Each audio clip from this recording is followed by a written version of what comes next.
Hello प्यारे दोस्तों, कैसे हो? आई होप सब बढ़िया होंगे। तो दोस्तों, आज की जो हमारी क्लास है बीएससी एग्रीकल्चर 6 सेमेस्टर, और जो हमारा सब्जेक्ट है ये है sustainable farming system and sustainable agriculture. और इसमें जो है इस सब्जेक्ट में हमने इसके पहले टॉपिक, हमारा जो टॉपिक था फार्मिंग सिस्टम, हमने उसके बारे में पढ़ा था। आज जो है हम देखेंगे फार्मिंग सिस्टम और उसके तरीके या फिर कितने प्रकार के होते हैं।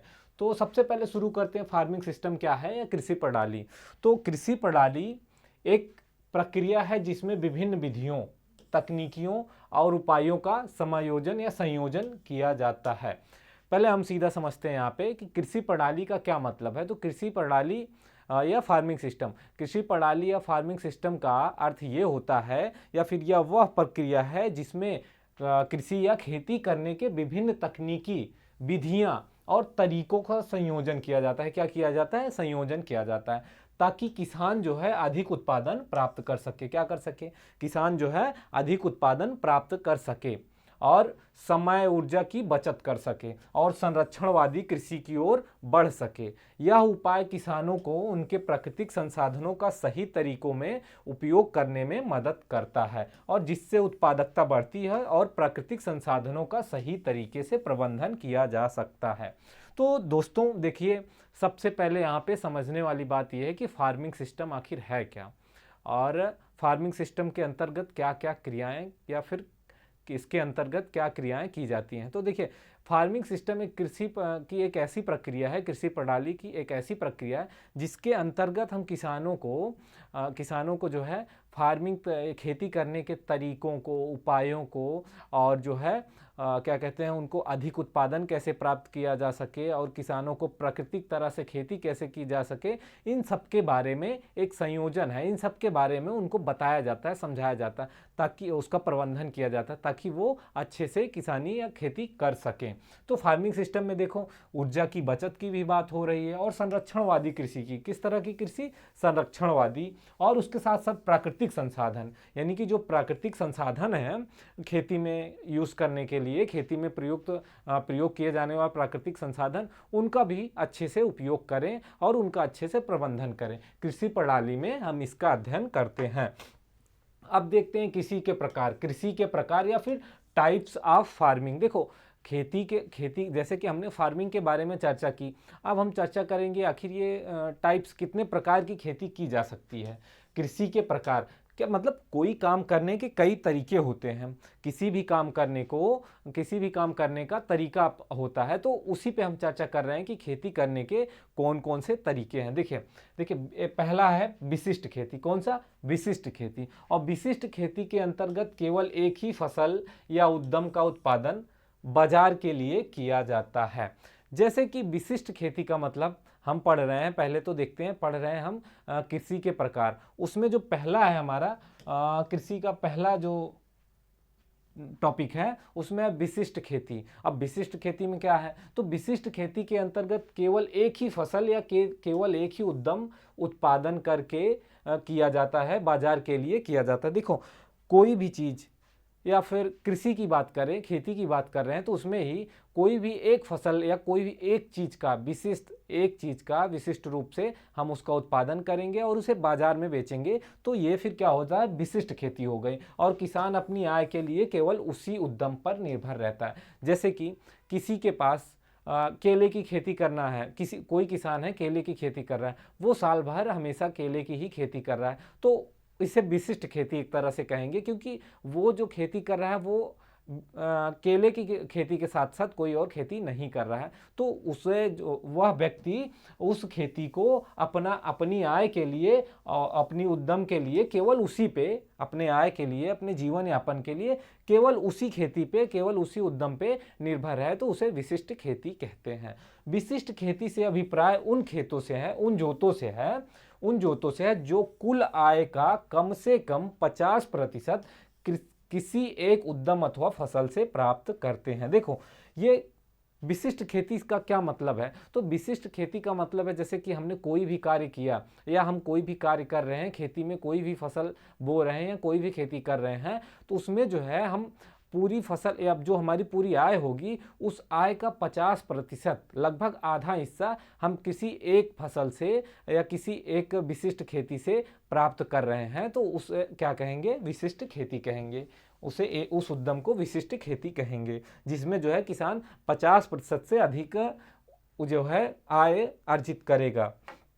आगे हम देखेंगे विशिष्ट खेती के प्रमुख लाभ। अब विशिष्ट खेती करने के क्या लाभ होते हैं, हम इस पे चर्चा करते हैं। देखिए, हम अगर खेती कर रहे हैं या पढ़ाई खेती कृषि के बारे में हम अध्ययन कर रहे हैं, तो उसमें इस चीज़ का विशेष ध्यान रखेंगे कि आखिर खेती को, अब जैसे हम लोग कृषि के छात्र हैं तो इसमें क्या है कि हम खेती के अच्छे अच्छे तरीकों को सीखेंगे और जो खेती के तरीके हैं उनको किसानों को बताएंगे और कैसे कम समय में और कम भूमि पर अधिक उत्पादन प्राप्त किया जा सके। तो खेती वही कृषि के प्रकार में हम देख रहे हैं विशिष्ट खेती। और विशिष्ट खेती में हमने देखा कि विशिष्ट खेती किसे कहते हैं? कोई पार्टिकुलर या कोई व्यक्तिगत एक फसल को उगाकर उसी को अपना उद्यम का जरिया बनाए और उसी से आय प्राप्त करे, और उसकी जो किसान है उस व्यक्ति की आय का लगभग अगर 50% का हिस्सा जो है उसी से प्राप्त हो रहा है, तो उसे विशिष्ट खेती कहेंगे। अच्छा, विशिष्ट खेती करने के क्या लाभ होते हैं, ठीक है, उस पर चर्चा करेंगे कि विशिष्ट खेती करने के प्रमुख लाभ क्या हैं या विशिष्ट खेती के क्या लाभ हैं। तो विशिष्ट खेती के लिए कम पूंजी की आवश्यकता होती है। क्या होता है, अगर हमें विशिष्ट खेती करनी है, कोई एक खेती करनी है, तो उसके लिए कम पूंजी की आवश्यकता होगी। जाहिर सी बात है, अगर कोई भी फसल या कोई भी एक फसल हम उगा रहे हैं तो उसमें कम पूंजी की आवश्यकता होगी, कम लागत की आवश्यकता होगी। तो यहाँ पे हमें धन की बचत होगी और उपज की बिक्री में सुविधा होगी। क्या होगा? उपज की बिक्री में सुविधा होगा। अब कैसे उपज की बिक्री में सुविधा होगा? तो जैसे हमने एक ही फसल की खेती करी तो फसल को समय से कटाई करके सीधा बाजार में ले जाएंगे, ना कि किसी और फसल का इंतजार करेंगे कि दोनों हमारी फसलें तैयार हो जाए और उस दोनों को हम बाजार में ले जाके बेचें। तो इसमें उपज की बिक्री में भी सुविधा होती है और विशेष यंत्रों का प्रयोग भी संभव होता है, क्योंकि खेती करने के लिए बहुत कई प्रकार के जो है यंत्रों का उपयोग किया जाता है। तो अगर एक खेती कर रहे हैं, कोई एक फसल उगा रहे हैं, तो उसके लिए कोई विशिष्ट जो अनेकों यंत्र आते हैं हम उनका प्रयोग कर सकते हैं आसानी से और अच्छे से। और पूंजी की बचत होती है। फार्म के प्रबंधन में सुविधा होती है कि हम जहाँ पे फार्म प्रबंधन कर रहे हैं वहाँ पे सुविधा होती है। अब सुविधा किस रूप में होती है कि हम पर्टिकुलर एक ही फसल की खेती कर रहे हैं, एक ही चीज़ पे निर्भर हैं, तो हमें फिर कुछ इधर उधर करने की आवश्यकता नहीं होती है। तो उसमें क्या होता है, फार्म प्रबंधन में सुविधा होती है और श्रम की कार्यकुशलता में वृद्धि होती है। कार्य करने के लिए जो हम मजदूर या फिर खुद किसान अपने द्वारा करेगा, तो उसमें अपने खेती करने में, खेती का तरीके में या खेती की जो विधियाँ होंगी उसको अच्छे तरीके से अपना सकेगा, उसको अच्छे तरीके से अप्लाई कर सकेगा और कार्य कुशलता में वृद्धि होगी। उत्पादन की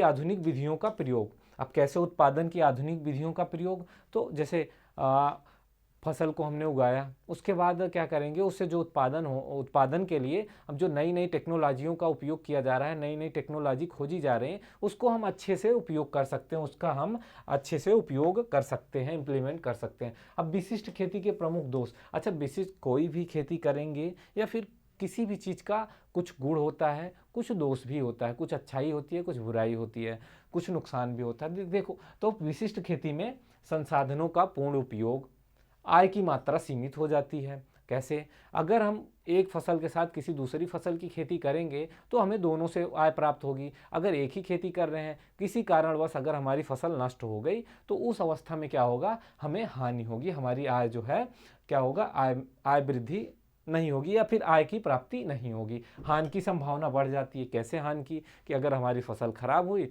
तो उस अवस्था में फिर कोई दूसरा ऑप्शन हमारे पास नहीं है, तो हानि होगी। अगर दो फसलों को उगाएंगे तो एक फसल, अगर किसी कारणवश एक फसल खराब भी होती है तो दूसरी फसल से कुछ आय प्राप्त हो जाती है। उप पदार्थों की हानि होती है। अब भूमि की उर्वरा शक्ति का ह्रास होता है। अगर हम जानते हैं कि किसी भी एक फसल को बार बार खेत में उगाने से उस फसल की जो है उर्वरा शक्ति में ह्रास होता है, इसीलिए हम फसल चक्र का उपयोग करते हैं। क्योंकि हमने पहले भी इस बारे में पढ़ा है, चर्चा की है कि फसल चक्र अपनाने से क्या फ़ायदे होते हैं, क्या नुकसान होते हैं। देखिए, फसल चक्र का मतलब ये होता है, अगर हम अलग अलग फसलें उगाते हैं तो उस अवस्था में मृदा की उर्वरा शक्ति बनी रहती है। अगर एक ही फसल को उगाएंगे तो वो फसल जो है मृदा में उपस्थित जो पोषक तत्व होंगे उनकी कमी होने लगती है, उनका जो मृदा है, मृदा की उत्पादन शक्ति का ह्रास होने लगता है। अब दूसरा है बहुप्रकारी खेती। कौन सी? Diversify farming. अब ये बहुप्रकारी खेती, कृषि, बहुप्रकारी कृषि से तात्पर्य उन जोतों अथवा प्रक्षेपों से है जिन पर आय के स्रोत कई कृषि उद्यमों, एग्री एंटरप्रेन्योरशिप या फिर फसलों पर निर्भर करते हैं तथा किसी भी उद्यम से प्रक्षेप के कुल आय का 50% से अधिक लाभांश नहीं मिलता है। देखिए, बहुप्रकारी खेती का मतलब ये होता है कि अगर हम खेती कर रहे हैं तो वहाँ पे आय के लिए एक ही फसल पे ना क्या कहते हैं, निर्भर होके कई फसलों को एक साथ उगाना, कई उद्यमों को, कृषि के जो है कई उद्यमों, जैसे यहाँ पे हमने कई कृषि उद्यमों या फसलों पर निर्भर होना, तो कई प्रकार के उद्यमों का, जैसे भी कोई भी व्यक्ति है अगर कोई बिजनेस कर रहा है तो वो एक बिजनेस से दूसरा बिजनेस की ओर बढ़ता है, इसीलिए कि एक बिजनेस में अगर नुकसान है तो हमें दूसरे में लाभ होगा। वैसे बहुप्रकारी खेती का मतलब होता है कि एक फसल के साथ साथ कई फसलों को उगाना। तो उसमें क्या होगा, कोई एक फसल, अगर एक फसल से नुकसान भी हमें हो रहा था, दूसरी फसल से उसकी भरपाई हो जाती है। अब देखिए, किसी भी उद्यम से प्रक्षेप के कुल आय का 50% से अधिक लाभांश नहीं मिलता है। क्या होता है, कोई भी उद्यम हम वो करते हैं तो उसमें क्या होता है कि उसमें जो आय प्राप्त होगी वो 50% से अधिक नहीं होगी, क्योंकि जब हम बहुप्रकारी खेती करेंगे, उसमें कई प्रकार की फसलों को उगाएंगे, तो वहाँ पे जो हमारी आय होगी वो आय किसी एक फसल से हमारी आय जो है किसी एक फसल से 50% से अधिक नहीं प्राप्त होगी। लाभ की बात करें तो भूमि, श्रम और पूंजी का बेहतर उपयोग, विविध खेती में फसल चक्र, विविध खेती या फिर बहुप्रकारी खेती, क्या कहते हैं इसे, विविध खेती। देखिए, इसका नाम थोड़ा सा कहीं कहीं विविध खेती भी देखा जाता है, बहुप्रकारी का मतलब विविध खेती भी होता है, तो यहाँ पे कंफ्यूज होने की ज़रूरत नहीं है। तो भूमि, श्रम और पूंजी का बेहतर उपयोग, विविध खेती में फसल चक्र अपनाने, कृषि और पारिवारिक श्रम के स्थिर रोजगार और उपकरणों के लिए अधिक लाभदायक उपयोग के माध्यम से बेहतर क्षेत्र वाली भूमि प्राप्त की जा सकती है। क्या की जा सकती है? भूमि, श्रम और पूंजी का बेहतर उपयोग कर सकते हैं। किसमें? बहुप्रकारी खेती में। अगर हम बहुप्रकारी खेती करते हैं तो उस अवस्था में हम अपनी भूमि का, श्रम का और पूंजी का अच्छे तरह से उपयोग कर सकते हैं और फसल चक्र अपनाने में भी सहायता होती है। कृषि और पारिवारिक श्रम के लिए स्थिर रोजगार और उपकरणों का भी आसानी से हम उपयोग कर सकते हैं और उससे लाभ प्राप्त कर सकते हैं। कैसे? अगर हम बहुफसली खेती या फिर कई प्रकार की फसलों को उगा रहे हैं तो उस अवस्था में होता है कि हम जो है फसल चक्र भी अपनाएंगे और श्रम के लिए रोजगार भी पूरा निरंतर साल भर बना रहेगा और उपकरणों का प्रयोग, जो कृषि के अंतर्गत हम उपकरण आते हैं उनको भी अच्छे से, बेहतर ढंग से उनका भी उपयोग कर सकते हैं।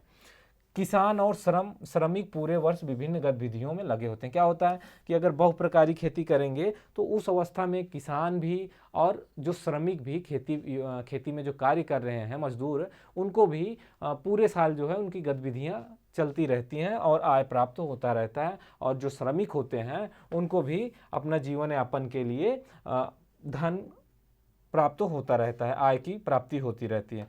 फसल की विफलता और उत्पादन के बाजार मूल्य का कम जोखिम। अब कैसे है? फसल की विफलता और उत्पाद के बाजार मूल्य का कम जोखिम। अब इस पे थोड़ा सा ध्यान देंगे कि फसल विफलता और उत्पादन के बाजार मूल्य का कम जोखिम।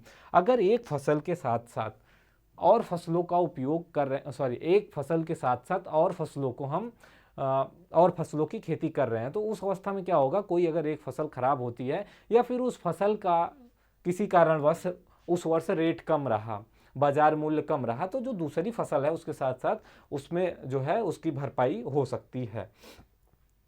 ई फार्म के उप उत्पादकों का उचित उपयोग किया जा सकता है, क्योंकि फसल उत्पादन के साथ साथ मवेशी, मुर्गी पालन, पक्षी आदि का भी पालन किया जा सकता है।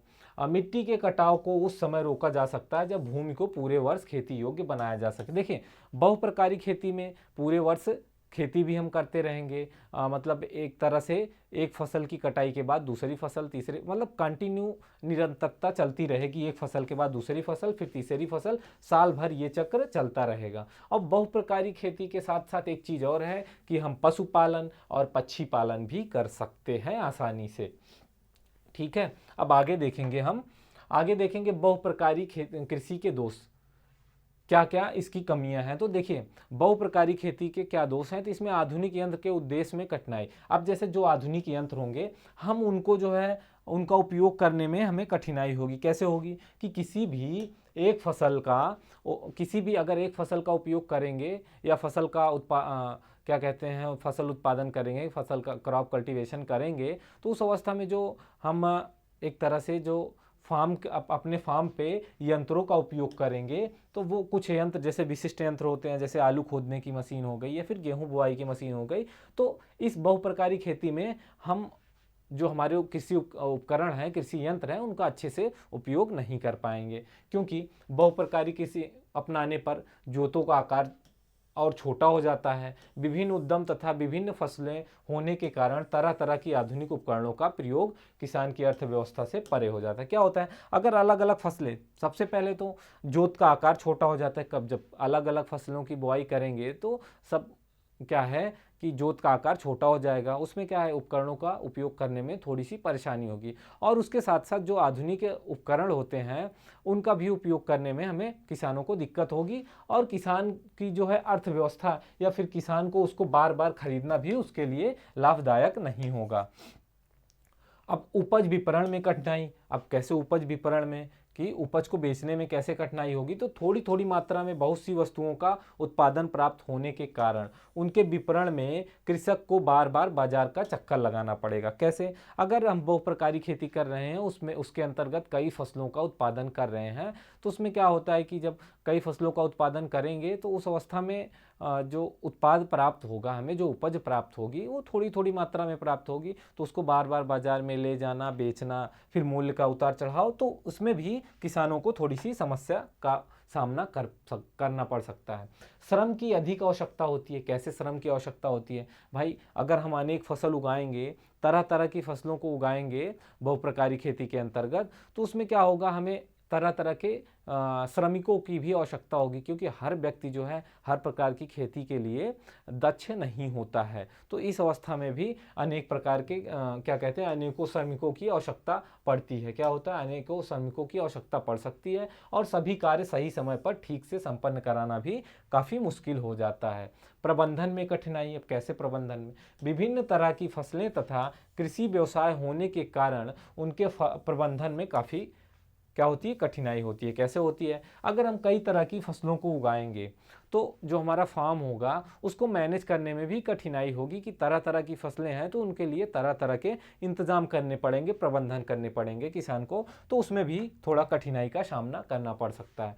अब आगे जो तीसरा नंबर है वो है मिश्रित खेती। अब ये मिक्सड फार्मिंग क्या है, मिश्रित खेती, तो मिश्रित कृषि के अंतर्गत फसलों उत्पादन के साथ साथ पशुपालन अथवा खेती अथवा डेयरी उद्योग भी किया जाता है। देखो, मिश्रित खेती का मतलब हुआ कि एक के साथ दूसरा, जैसे कि डेयरी, पशुपालन हो गया, डेयरी हो गया, और फसल उत्पादन हो गया, और उसके साथ पक्षी पालन हो गया, मतलब कृषि के अंतर्गत जो भी क्रियाएं होती हैं वो मिश्रित फार्मिंग के अंतर्गत आती हैं। उसमें क्या है, पशुपालन, फसलों उत्पादन, उसके साथ साथ डेयरी।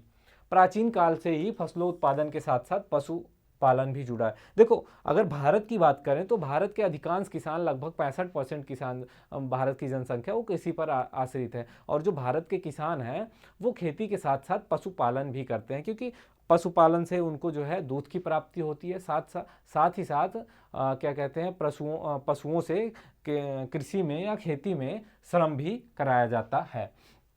तो मिश्रित खेती एक अहम स्थान रखती है कृषि कार्य में। यह एक प्रकार की बहुप्रकारी कृषि है, जहां पर फसल उत्पादन तथा पशुपालन दोनों एक साथ साथ एक दूसरे के पूरक होते हैं। देखिए, ये जो बहुप्रकारी या मिश्रित खेती है, जो मिश्रित खेती है, इसे बहुप्रकारी खेती भी कह सकते हैं, क्योंकि मिश्रित खेती में हमने देखा कि एक फसल के साथ साथ और दूसरी फसल या फिर पशुपालन उत्पादन, वैसे ही मिश्रित कृषि में पशुपालन, डेयरी और फसल उत्पादन आदि को एक साथ किया जा सकता है।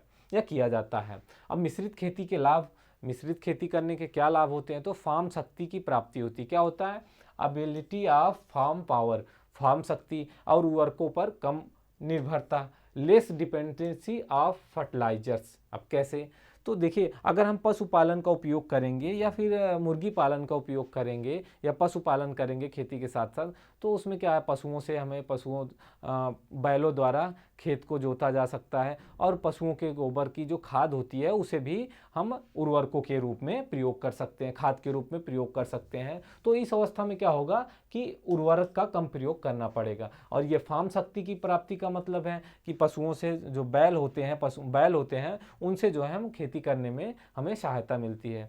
पुनः उत्पादनीय ऊर्जा का प्राप्ति, रिन्यूएबल एनर्जी ऑफ जनरेशन। तो इसमें क्या है, तो ये क्या है कि ऊर्जा की जो पुनः उत्पादनीय ऊर्जा की प्राप्ति होती है। भूमि की उर्वरा शक्ति में वृद्धि होती है, इंप्रूवमेंट ऑफ सॉइल फर्टिलिटी। कैसे कि भूमि में जब कम उर्वरकों का प्रयोग करेंगे, हम खाद का उपयोग करेंगे, गोबर का उपयोग करेंगे, तो उस अवस्था में क्या होगा, भूमि की उर्वरा शक्ति भी बनी रहेगी, उनकी उर्वरा शक्ति में वृद्धि होगी। गृह श्रम का भरपूर उपयोग होगा। क्या होगा कि जैसे कि घर के लोग भी आसानी से जो है किसी कार्य कर सकते हैं, उसमें क्या होगा कि हमें लेबर कॉस्ट बचेगी, जो श्रमिकों पर पैसा खर्च करना होगा उसमें सहायता होगी।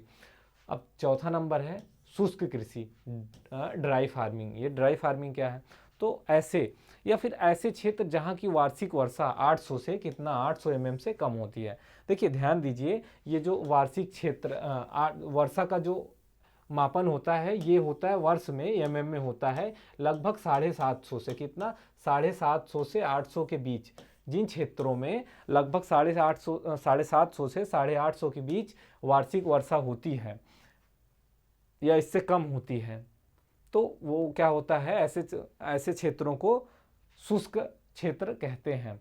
तो क्या होता है, तथा फसल उत्पादन के लिए वर्षा जल अथवा संरक्षित वर्षा जल पर आधारित होता है, शुष्क कृषि कहलाती है। उन क्षेत्रों में जहां की वार्षिक वर्षा 750 से 750 mm से 800 mm से कम होती है और वहां की कृषि जो होती है वर्षा पर ही आधारित होती है, उन क्षेत्रों को या फिर उनको क्या कहते हैं, शुष्क कृषि कहते हैं। शुष्क कृषि के लिए आवश्यक कार्य। अच्छा, शुष्क कृषि में अगर हमें इस अवस्था में खेती करनी है तो हमें किन किन चीज़ों का ध्यान रखना चाहिए, तो शुष्क कृषि के लिए खेती के तैयारी के समय या खेती की तैयारी शुष्क कृषि से अधिक उत्पादन लेना भूमि में संचित नमी पर निर्भर करता है। देखिए शुष्क कृषि में क्या होता है कि अगर जिन क्षेत्रों की वार्षिक वर्षा कम होती है या फिर जिन क्षेत्रों में वार्षिक वर्षा या फिर जिन क्षेत्रों की जो खेती होती है वो वर्षा पे ही आधारित होती है, तो वहाँ पे खेती करने के लिए हमें विशेष चीज़ों का ध्यान रखना चाहिए। जैसे कि शुष्क कृषि अगर करनी है तो वहाँ और हमें अधिक उत्पादन भी लेना है,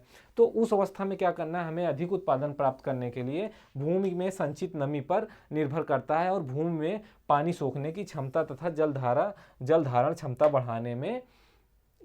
बढ़ाने के लिए रबी की फसल कटने के तुरंत बाद खेत खाली होने की गर्मियों में मिट्टी पलट वाले हल से गहरी जुताई करनी चाहिए। इससे हानिकारक कीट, बीमारी और जीवाणु, खरपतवार नष्ट हो जाते हैं और उसके बाद उसमें हम जो दूसरी फसल बोने की तैयारी करते हैं और फसल को बो देते हैं, ताकि उस जगह पे या उस खेत में जो मृदा नमी है वो बनी रहे और हम आसानी से दूसरी खेती कर सके फसल।